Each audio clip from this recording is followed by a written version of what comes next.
President Uhuru Kenyatta today chaired the first cabinet meeting this year at Statehouse in Nairobi. That meeting was attended by the Deputy President William Samoei Ruto. William Ruto, by virtue of being the Deputy President of the Republic of Kenya, is constitutionally the principal assistant to the President.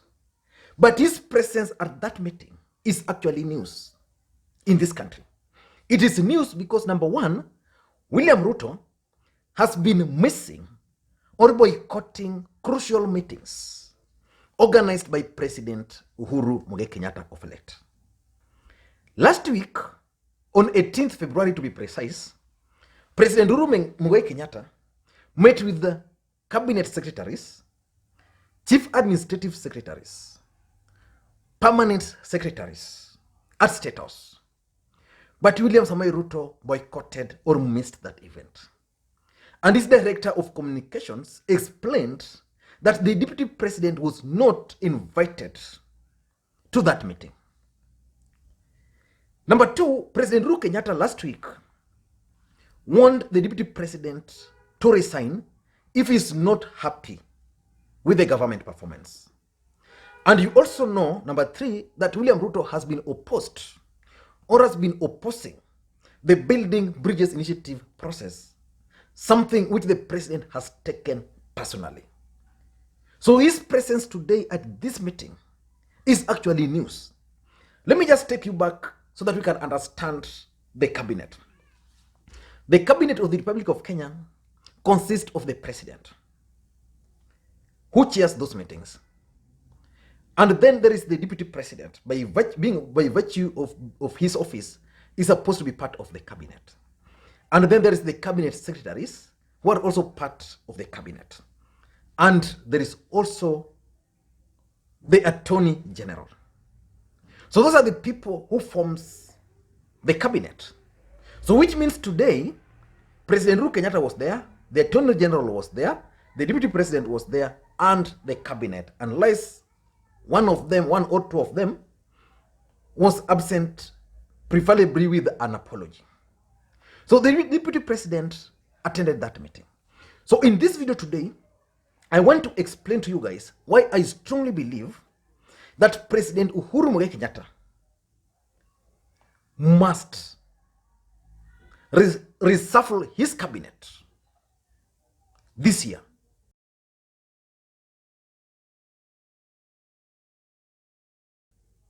Especially before the referendum. But before I do that, if you're watching this video for the first time, please take a second or two and click the subscribe button so that next time we produce a video like this, YouTube will automatically notify you. Let me ask you a simple question. William Ruto has been missing or boycotting meetings organized by the president. He boycotted or even missed last week's meeting. William Ruto boycotted the COVID meeting. And he has also been boycotting several other meetings by the president.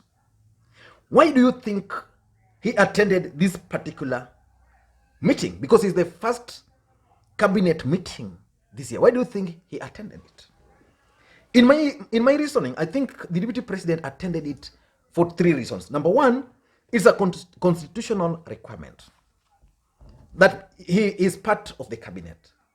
Remember the one which the president chaired last week is not a cabinet meeting. So the membership must not necessarily include the deputy president. So I think William Ruto, in his own wisdom, didn't want to miss this particular meeting, because if he had missed it, then it would have been a different story. You see, when he missed the other one, because it was not a cabinet meeting, then people can just speculate that he boycotted, he refused to attend, or he was not invited. But cabinet meeting, he must be invited. That's number one. Number two, constitutionally, he's a member there, which means he's supposed to be there. In fact, in ideal situation, if the president is not there, he is actually the one who should be chairing the meeting. So because of that constitutional requirement, he attended. Failure to do that, it means he would have given the Kieleweke team a weapon to attack him.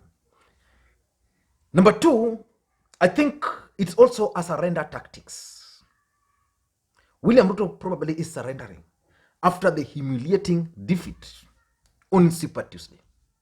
So probably he has realized that me missing these events, maybe even if not invited, is not adding any value to me, politically speaking. So he has surrendered. By surrendering means he was there, the president was there, assuming the president talked of the Building Bridges Initiative process, and is there. If he had any objection, probably he raised his hands. If he didn't have any objections, then probably we'll see a totally new, different deputy president towing the line. Number 3, which I think is the main reason why he attended this meeting, is the fact that Kenyans were anticipating a cabinet reshuffle. In fact, within the corridors of power, the talk has been that the president wanted to reshuffle his cabinet. And most people believed that the president was going to do that this week.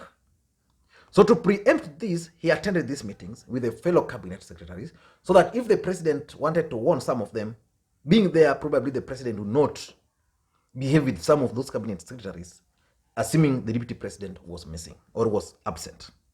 So because of that talk of cabinet reshuffle, I think the deputy president decided to be there physically so that he can defend some of these guys.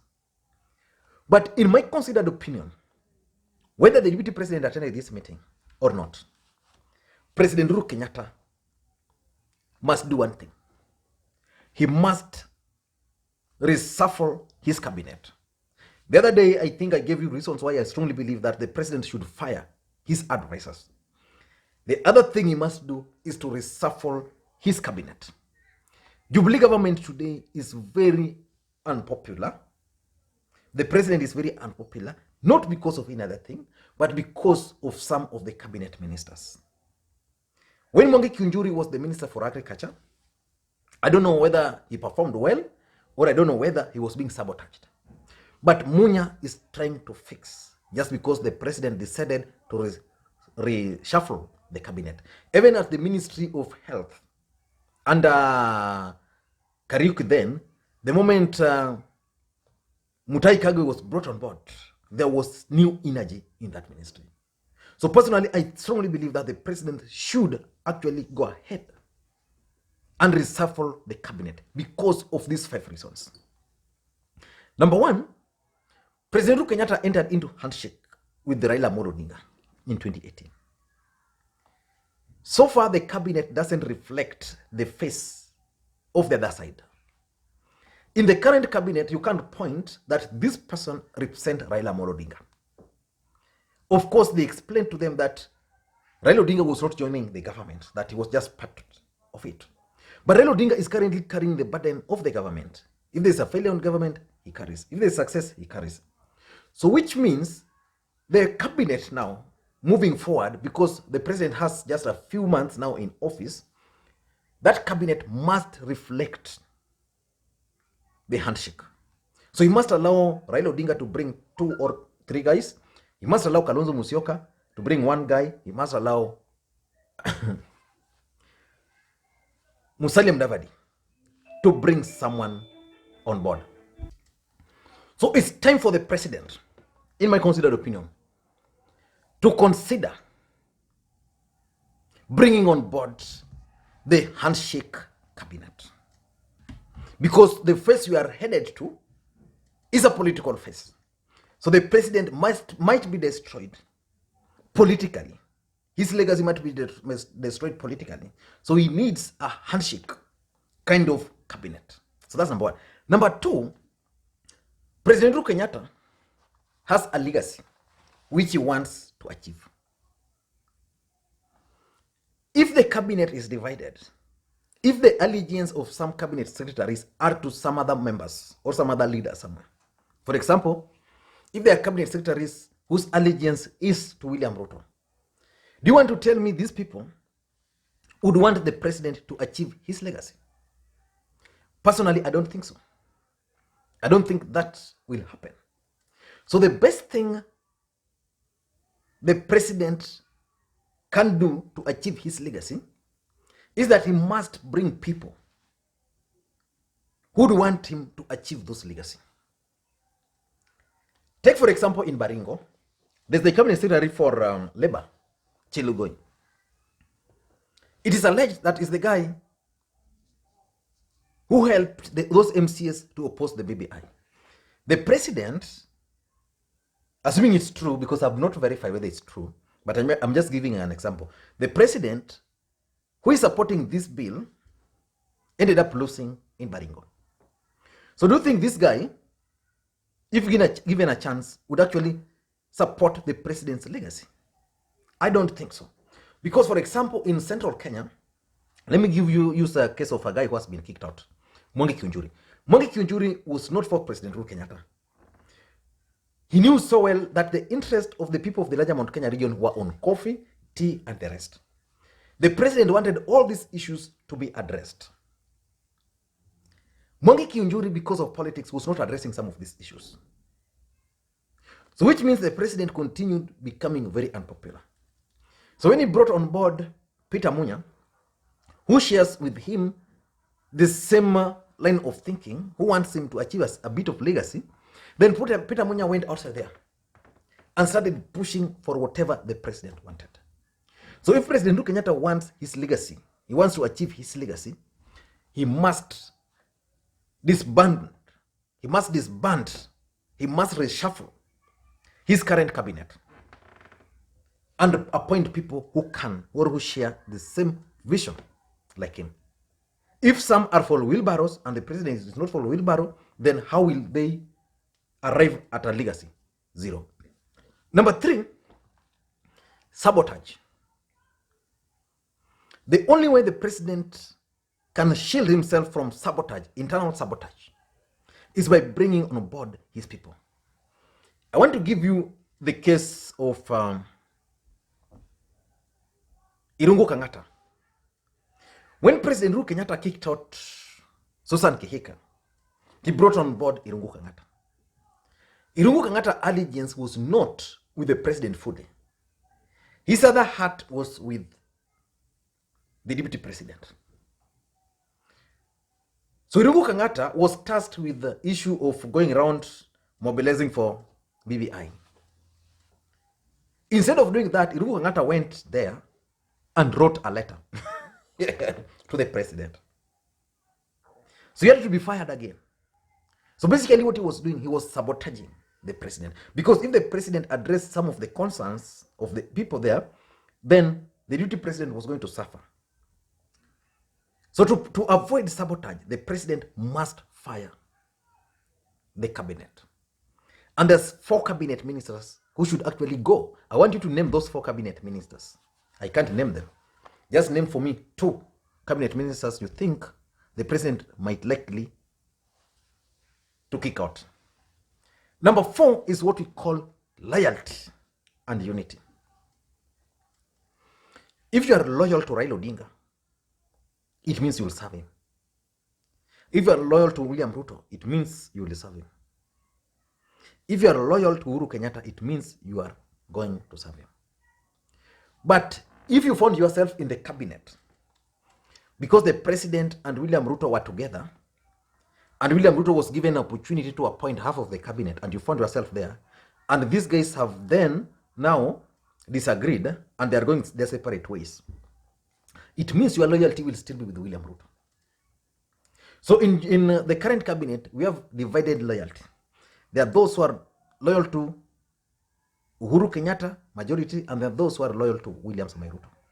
And again, there are some who are intending to run for political office, like the Cheluga is planning to run, Karonai, I think, is also planning to run. Even on this other side, there are people who want to run. So where will their loyalty lie? And without loyalty, if the one is loyal to Ruto, another one is loyal to Uhuru, then it means even unity of purpose cannot be achieved at that cabinet level. So they must be kicked out. And lastly, is the Building Bridges Initiative process. Uhuru is pushing for the BBI. William Ruto was opposed to it, but he kind of retreated. And even now, BBI is not his priority. Uhuru Kenyatta is saying that BBI is a priority for me because it's going to address several issues. And Uhuru Kenyatta is going to go outside there to support BBI. So if there are some members of the cabinet who are going to oppose or who are not for BBI, how do you even then assign them the task of going outside there to sell the BBI? It's not going to work. So in my considered opinion, because of the BBI, President Uhuru Kenyatta must also decide to reshuffle his cabinet and bring on board a team which is loyal to him, which cannot sabotage him, a team which will bring unity, and a team which will then decide to go outside there to campaign for the Building Bridges Initiative program. I don't know what you think, but that's my take. Again, if you're watching this video for the first time, please click subscribe button so that next time you produce a video like this, YouTube will automatically notify you. And to the subscribers, just a request. Please give this video thumbs up. Just click thumbs up. That way, you actually help me promote the channel. Thank you guys, and please may you have a good day.